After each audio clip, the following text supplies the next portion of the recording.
Marc, chapitre 3. Jésus entra de nouveau dans la synagogue. Il s'y trouvait un homme qui avait la main paralysée. Ils observaient Jésus pour voir s'il le guérirait le jour du sabbat, c'était afin de pouvoir l'accuser. Jésus dit à l'homme qui avait la main paralysée, « Lève-toi, là au milieu. » Puis il leur dit, « Est-il permis, le jour du sabbat, de faire du bien ou de faire du mal, de sauver une personne ou de la tuer ?» Mais ils gardèrent le silence. Alors il promena sur eux un regard de colère et, peiné de l'endurcissement de leur cœur, il dit à l'homme, « Tends ta main. » Il la tendit, et sa main fut guérie. Les pharisiens sortirent et tinrent aussitôt conseil avec les Hérodiens sur les moyens de le faire mourir. Jésus se retira au bord du lac avec ses disciples. Une foule nombreuse le suivit, venue de la Galilée, de la Judée, de Jérusalem, de l'Idumée, de l'autre côté du Jourdain et des environs de Tyr et de Sidon. Cette foule vint à lui car elle avait appris tout ce qu'il faisait. Il dit à ses disciples de tenir toujours à sa disposition une petite barque afin de ne pas être écrasés par la foule. En effet, comme il guérissait beaucoup de gens, tous ceux qui avaient des maladies se jetaient sur lui pour le toucher. Les esprits impurs, quand ils le voyaient, se prosternaient devant lui et s'écriaient « Tu es le Fils de Dieu !» Mais il leur recommandait très sévèrement de ne pas le faire connaître. Il monta ensuite sur la montagne. Il appela ceux qu'il voulait, et ils vinrent vers lui. Il en établit 12, auxquels il donna le nom d'apôtres, pour qu'ils soient avec lui, et pour les envoyer prêcher avec le pouvoir de guérir les maladies et de chasser les démons. Voici les 12 qu'il établit. Simon, qu'il appela Pierre, Jacques, fils de Zébédée, et Jean, frère de Jacques, auquel il donna le nom de Boanerges, qui signifie fils du tonnerre. André, Philippe, Barthélemy, Matthieu, Thomas, Jacques, fils d'Alphée, Thaddée, Simon le Cananite, et Judas l'Iscariote, celui qui trahit Jésus. Ils se rendirent à la maison, et la foule se rassembla de nouveau, de sorte qu'ils ne pouvaient même pas prendre leur repas. Lorsqu'ils l'apprirent, les membres de la famille de Jésus vinrent pour s'emparer de lui, car ils disaient « Il a perdu la raison ». Les spécialistes de la loi qui étaient descendus de Jérusalem disaient « Il a en lui Béelzébul. C'est par le prince des démons qu'il chasse les démons. » Jésus les appela et leur dit sous forme de parabole « Comment Satan peut-il chasser Satan? Si un royaume est confronté à des luttes internes, ce royaume ne peut pas subsister, et si une famille est confrontée à des luttes internes, cette famille ne peut pas subsister. Si donc Satan se dresse contre lui-même, s'il est divisé, il ne peut pas subsister, c'en est fini de lui. Personne ne peut entrer dans la maison d'un homme fort et piller ses biens sans avoir d'abord attaché cet homme fort. Alors seulement il pillera sa maison. Je vous le dis en vérité, tous les péchés seront pardonnés aux hommes, ainsi que les blasphèmes qu'ils auront proférés, mais celui qui blasphémera contre le Saint-Esprit n'obtiendra jamais de pardon. Il mérite une condamnation éternelle. Jésus parla de cette manière parce qu'il disait « Il a un esprit impur ». Sa mère et ses frères arrivèrent donc. Ils se tenaient dehors et l'envoyèrent appeler. La foule était assise autour de lui, et on lui dit « Voici, ta mère et tes frères et sœurs sont dehors et te cherchent. » Il répondit « Qui est ma mère, et qui sont mes frères ?» Puis il promena le regard sur ceux qui étaient assis tout autour de lui et dit « Voici ma mère et mes frères. En effet, celui qui fait la volonté de Dieu, celui-là est mon frère, ma sœur, ma mère. » Marc, chapitre 4. Jésus se mit de nouveau à enseigner au bord du lac. La foule se rassembla autour de lui, si nombreuse qu'il monta dans une barque où il s'assit, sur le lac. Toute la foule était à terre sur le rivage. Il leur enseignait beaucoup de choses en paraboles.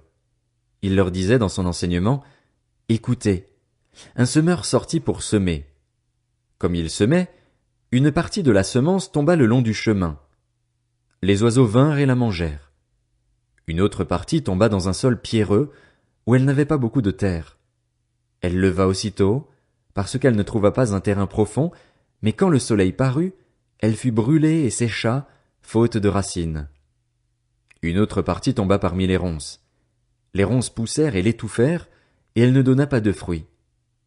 Une autre partie tomba dans la bonne terre, elle donna du fruit qui montait et se développait, avec un rapport de 30, 60 ou 100 pour un.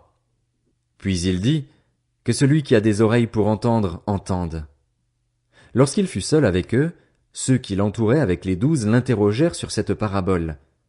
Il leur dit, c'est à vous qu'il a été donné de connaître le mystère du royaume de Dieu, mais pour ceux qui sont à l'extérieur, tout est présenté en parabole, afin qu'en regardant ils regardent et ne voient pas, et qu'en entendant ils entendent et ne comprennent pas, de peur qu'ils ne se convertissent et que leurs péchés ne soient pardonnés. Il leur dit encore, vous ne comprenez pas cette parabole? Comment donc comprendrez-vous toutes les autres? Le semeur sème la parole. Certains sont le long du chemin où la parole est semée. Dès qu'ils l'ont entendue, Satan vient et enlève la parole qui a été semée en eux. De même, d'autres reçoivent la semence dans un sol pierreux. Quand ils entendent la parole, ils l'acceptent aussitôt avec joie, mais s'ils n'ont pas de racine en eux-mêmes, ils sont les hommes d'un moment et, dès que surviennent les difficultés ou la persécution à cause de la parole, ils trébuchent. D'autres encore reçoivent la semence parmi les ronces. Ils entendent la parole, mais les préoccupations de ce monde, l'attrait trompeur des richesses et les passions en tout genre pénètrent en eux, étouffent la parole et la rendent infructueuse. D'autres enfin reçoivent la semence dans la bonne terre. Ce sont ceux qui entendent la parole, l'accueillent et portent du fruit, avec un rapport de 30, 60 ou 100 pour un. Il leur dit encore, apporte-t-on la lampe pour la mettre sous un seau ou sous le lit? N'est-ce pas pour la mettre sur son support? Il n'y a en effet rien de caché qui ne doive être mis en lumière, rien de secret qui ne doive être mis au jour. Si quelqu'un a des oreilles pour entendre, qu'il entende. Il leur dit encore, prêtez bien attention à ce que vous entendez. On utilisera pour vous la même mesure que celle dont vous vous serez servis, et on y ajoutera pour vous qui écoutez. En effet, on donnera à celui qui a, mais à celui qui n'a pas on enlèvera même ce qu'il a. Il dit encore, voici à quoi ressemble le royaume de Dieu. Il est semblable à un homme qui jette de la semence en terre. Qu'il dorme ou qu'il reste éveillé, nuit et jour la semence germe et pousse sans qu'il sache comment. En effet, d'elle-même la terre produit d'abord l'herbe, puis l'épi, enfin le grain tout formé dans l'épi, et, dès que le fruit est mûr, on y met la faucille, car c'est le moment de la moisson. Il dit encore, à quoi comparerons-nous le royaume de Dieu ou par quelle parabole le représenterons-nous? Il est comme une graine de moutarde. Lorsqu'on la sème en terre, c'est la plus petite de toutes les semences qui sont sur la terre. Mais lorsqu'elle a été semée, elle monte, devient plus grande que tous les légumes et développe de grandes branches, de sorte que les oiseaux du ciel peuvent habiter sous son ombre. C'est par beaucoup de paraboles de ce genre qu'il leur annonçait la parole, dans la mesure où ils étaient capables de l'entendre. Il ne leur parlait pas sans paraboles, mais en privé il expliquait tout à ses disciples. Ce jour-là, le soir venu, Jésus leur dit, « Passons sur l'autre rive. » Après avoir renvoyé la foule, ils l'emmenèrent dans la barque où il se trouvait. Il y avait aussi d'autres barques avec lui. Un vent violent s'éleva et les vagues se jetaient sur la barque, au point qu'elle se remplissait déjà. Et lui, il dormait à l'arrière sur le coussin. Ils le réveillèrent et lui dirent, « Maître, cela ne te fait rien que nous soyons en train de mourir. » Il se réveilla, menaça le vent et dit à la mer, « Silence! Tais-toi! » Le vent tomba et il y eut un grand calme. Puis il leur dit, « Pourquoi êtes-vous si craintifs? Comment se fait-il que vous n'ayez pas de foi? » Ils furent saisis d'une grande frayeur et ils se disaient les uns aux autres, « Qui est donc cet homme? Même le vent et la mer lui obéissent. » Marc, chapitre 5. Ils arrivèrent sur l'autre rive du lac, dans le pays des Gadaréniens. Dès que Jésus fut hors de la barque, un homme vint à sa rencontre. Il sortait des tombeaux et il était animé par un esprit impur. Cet homme habitait dans les tombeaux, et personne ne pouvait plus l'attacher, même avec une chaîne.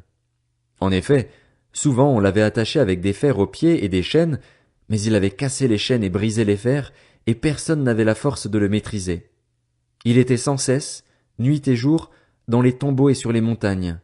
Il criait et se blessait lui-même avec des pierres.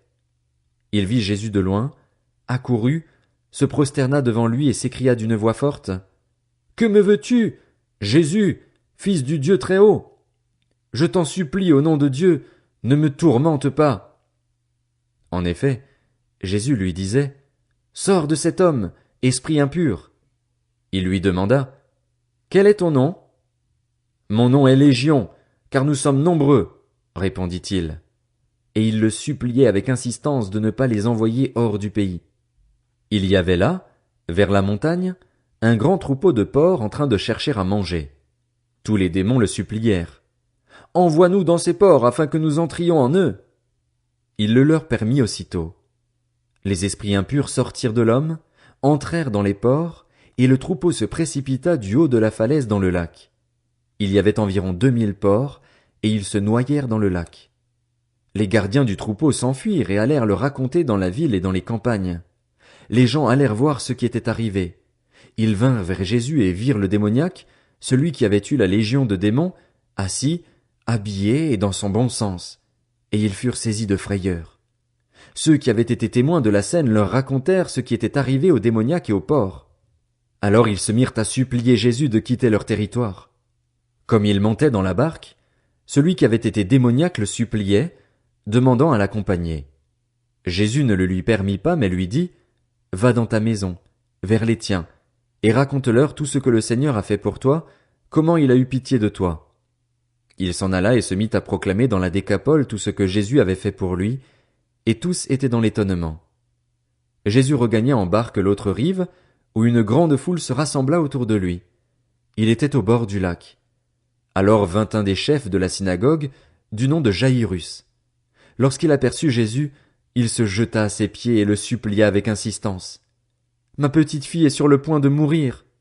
Viens, pose les mains sur elle afin qu'elle soit sauvée, et elle vivra. » Jésus s'en alla avec lui. Une grande foule le suivait et le pressait de tous côtés. Or, il y avait une femme atteinte d'hémorragie depuis 12 ans. Elle avait beaucoup souffert entre les mains de nombreux médecins. Elle avait dépensé tout ce qu'elle possédait, mais cela n'avait servi à rien. Au contraire, son état avait plutôt empiré.